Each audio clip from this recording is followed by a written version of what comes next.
ব্যবসায় পার্টনারশিপ এটা তো মুখের কথা হয়, আসল মালিক তো একজনই হয়। বল, তুই কার ইশারায় সুমনের ফাইলগুলো হ্যাক করেছিলি? আজ তোকে পুলিশে দেব না, তোকে এখানেই শেষ করব। সুমন, প্লিজ তোর এই পাগল বন্ধুটাকে থামা। আমি একা ছিলাম না, আমাকে ফাঁসানো হয়েছে। এখনো মিথ্যে বলছিস? তুই সুমনের ক্ষতি করতে চেয়েছিস, তোকে আমি ছাড়বো না।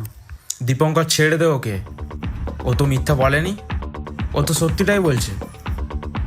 কি বলছিস সুমন?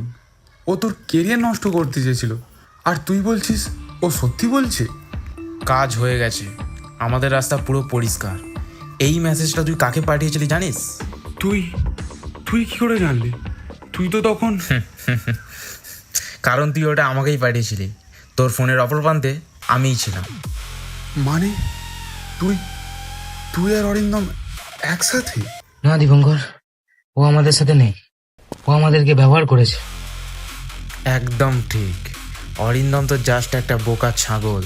ও যে জালিয়াতি করেছে ওটা আমি ওকে করতে দিয়েছিলাম, আর তোর আইপি অ্যাড্রেসটা দিয়ে ওটাকে ট্যাগ করানোর বুদ্ধিটাও ওর মাথায় আমিই ঢুকিয়েছিলাম।